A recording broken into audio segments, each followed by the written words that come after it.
But notice how when he was murdered, they didn't go and grab a constitution.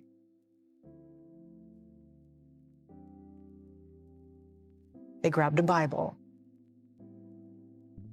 And once you get that Bible in your hands, the Constitution makes way more sense. Thank you.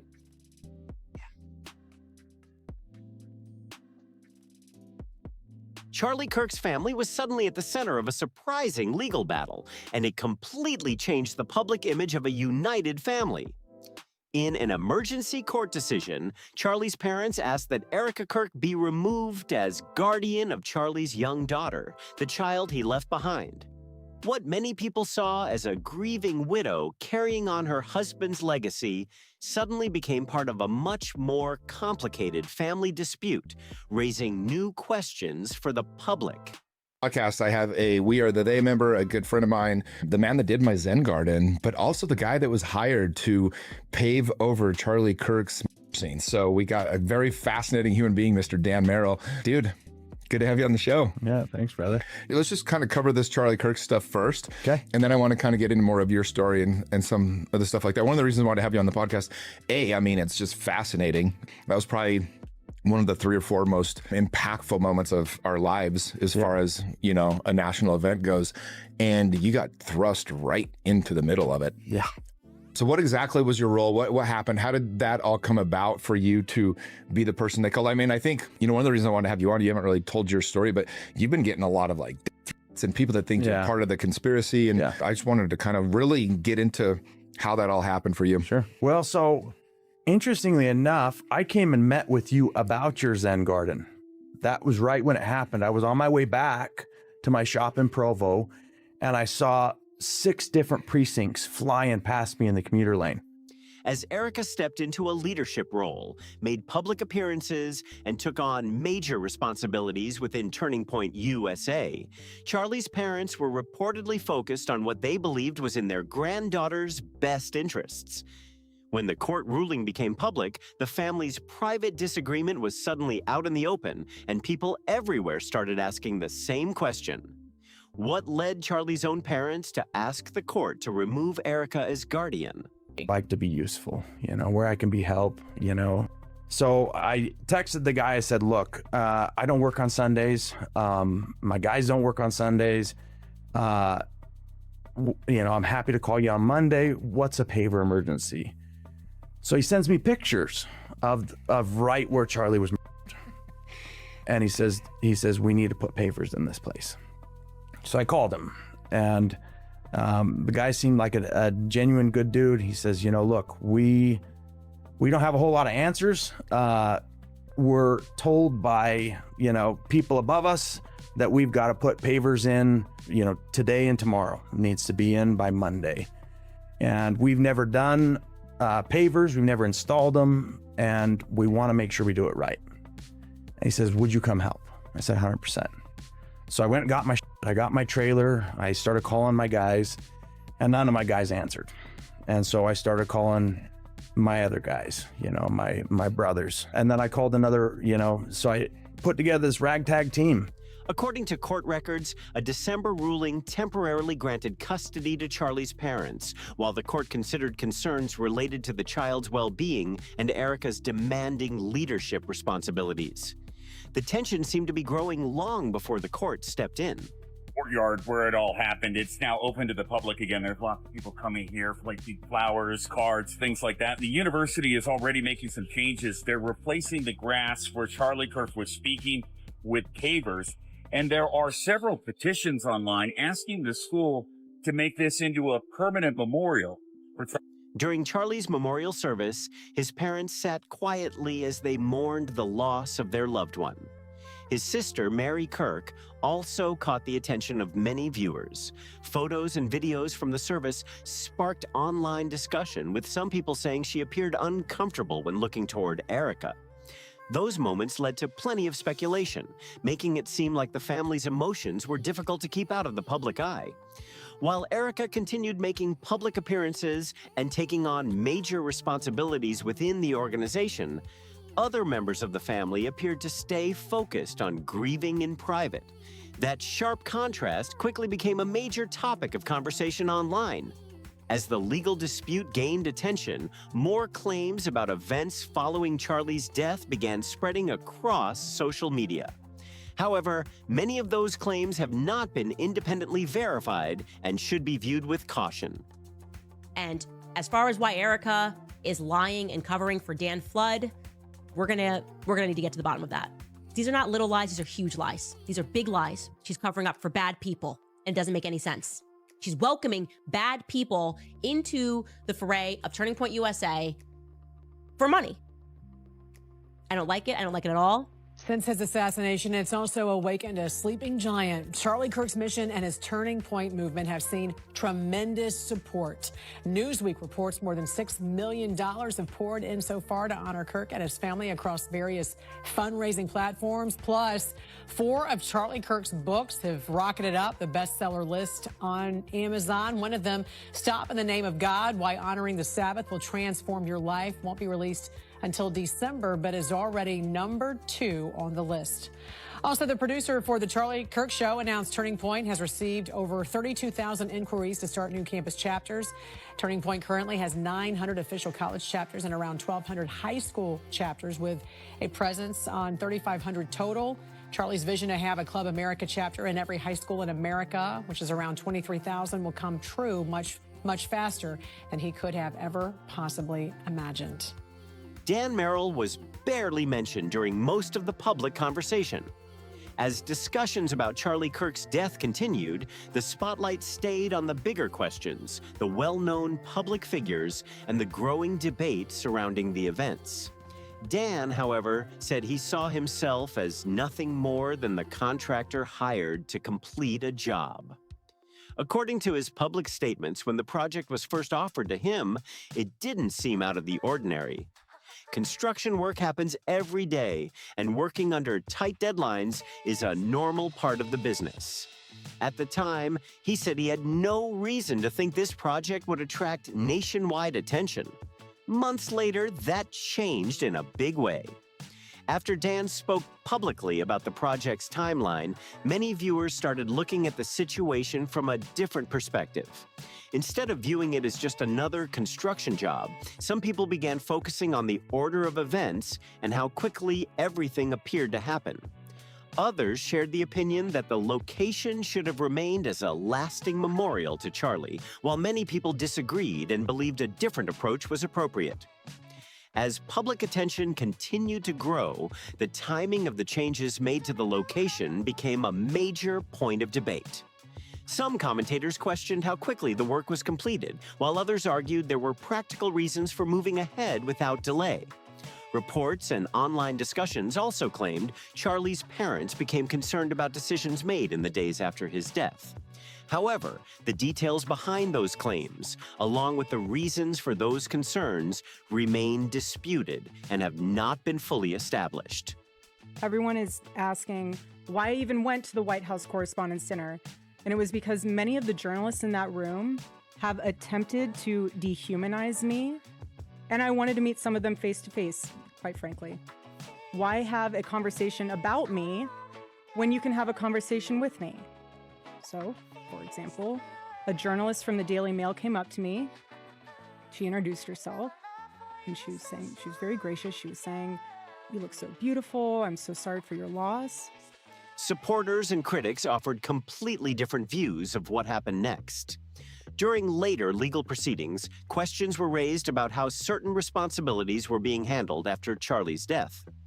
Public figures, including Candace Owens, also publicly criticized Erika's actions, pointing to fundraising efforts and public appearances that happened soon afterward. Those statements reflect the opinions and allegations of the people making them and should not be treated as established fact. Erika arrived after taking part in a media interview and shared a personal story about Charlie's feelings regarding where they lived. She said he never fully felt safe in their Scottsdale home and preferred spending time at the condo because he felt a stronger sense of community there.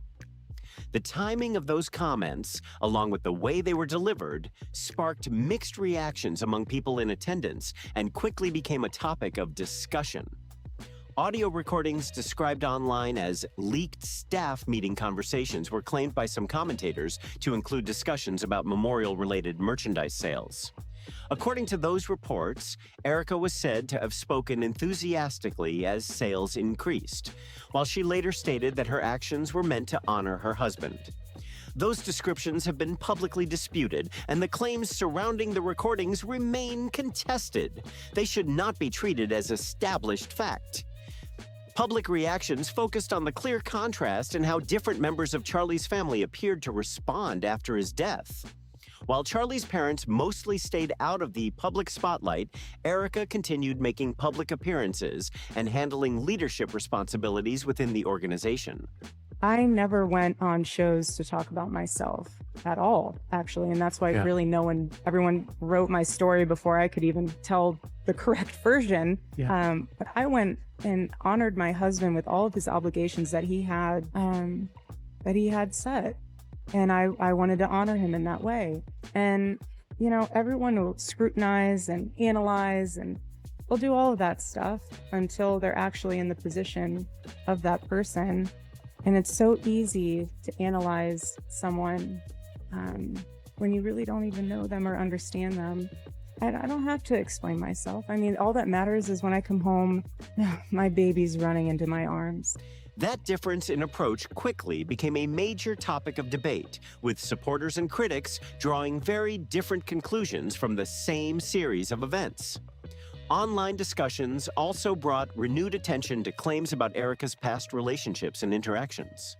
Some commentators pointed to older messages, photos, and social media posts as they shared their own interpretations. However, those materials have been widely debated, and on their own, they do not establish the nature of any personal relationship or confirm the conclusions that some people have suggested.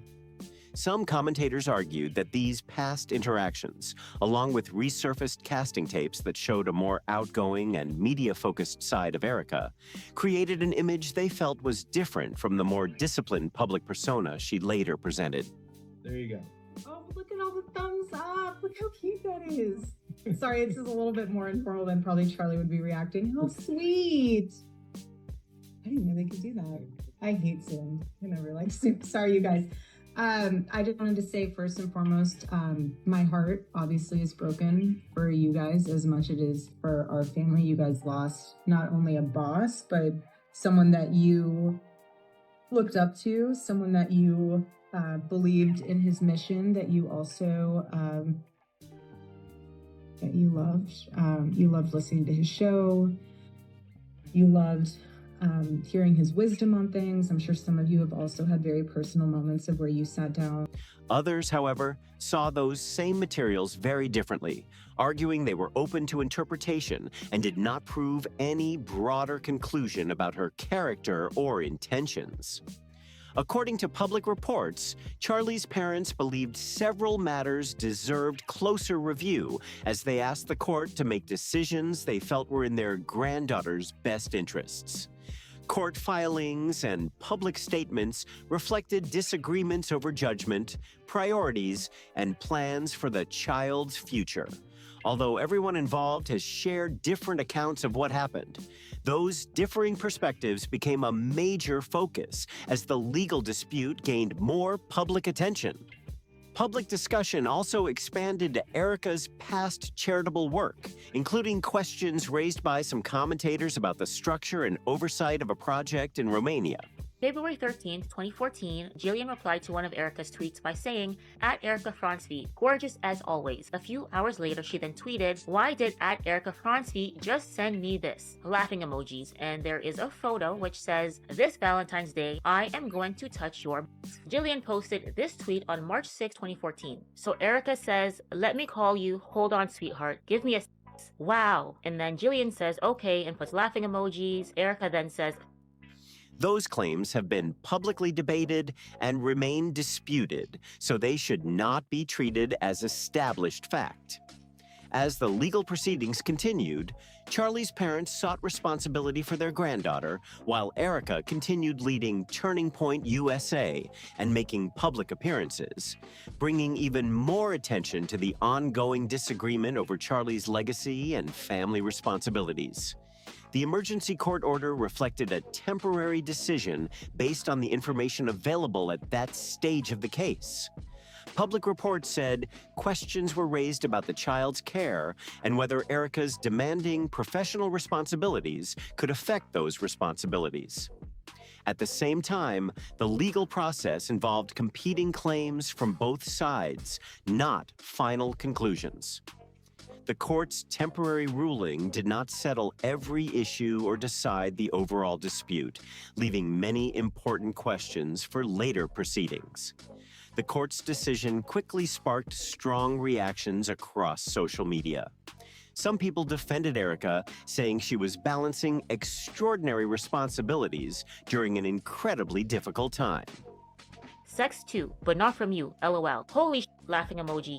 You always make me laugh. I don't bat for the other team just yet. On March 13th, 2014, Jillian shared another screenshot of her text messages with Erika. Erika says, I forgot to tell you, hydrate tonight. No alcohol, and don't eat a lot of salty foods. You don't want to look bloated. Jillian then responds, thank you. Erika says, no alcohol. Really, Erika? Age recognition, you twat waffle. Apparently, I haven't had my coffee yet. What the hell, Erika? Laughing emoji. Well, on that bite, ... Note, you Siri, come on, hashtag the struggle. What are you trying to say, laughing emoji? Spit it out, you twat waffle. On the morning of March 26, 2014, Jillian tweeted, I just want to be somebody's woman crush Wednesday. Is that too much to ask? That evening, she then tweets, thank you at Erika Francvi for making my whole week, and she shares this photo, and the photo is of a gnome, and it says, I want to be inside your lady garden. Others believe the ruling highlighted family tensions that had already been discussed publicly. Many users also shared emotional opinions about how Charlie's death may have affected his daughter, while others either criticized or defended Erika's actions. Those online reactions reflected personal opinions rather than verified facts, leaving many observers wondering why Charlie's parents believed court involvement was necessary in the first place. The emergency court order reflected a temporary decision based on the information available at that stage of the case. Public reports indicated that questions were raised about the child's care and how Erika's demanding professional responsibilities fit into the situation. Really handsome. You look gorgeous. Are you fixing my... I got a little bacon. Baby, that's deep in there. Give them a cleavage. People want cleavage. Showcase it. Sells, babe. Sells. That's me. That's against religion. So it's not. It's within the confines of marriage. I was here for 5 years. I never dated here because I saw vicariously through my roommate how terrible it was. Somehow getting drinks was the replacement of having coffee and breakfast. I personally would rather have coffee or brunch with someone than going, I don't drink. I find it unproductive, not because I'm holier than whatever. I just don't operate that way. But I always thought it was very strange how she would go to drinks with one guy and then go to dinner with another. So it goes twofold here. So if you're expecting to marry someone that I was blessed with, like a Charlie, you have to be the type of woman that will attract a Charlie. Are you going to church? Are you going to Bible study? At the same time, the legal process involved competing claims from the parties involved, not final findings or established conclusions. The court's temporary ruling did not resolve every issue, leaving several important questions to be addressed as the case continued. The decision quickly sparked intense reactions online.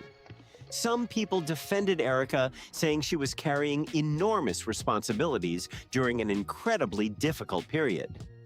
Others believed the ruling highlighted family tensions that had been growing behind the scenes. Social media also filled with emotional opinions about the impact Charlie's death may have had on his daughter, with many people either criticizing or supporting Erika. Those reactions reflect personal viewpoints, not verified facts, and many questions surrounding the family's legal dispute remain unresolved. As more information becomes available through the legal process, the full picture may become clearer. Until then, much of the public conversation continues to be shaped by court filings, public statements, and differing interpretations of the events. If you found this video informative, don't forget to like, subscribe, and share it with others who want to stay updated on this story. Also, leave a comment below and let us know your thoughts. Thanks for watching, and we'll see you in the next video.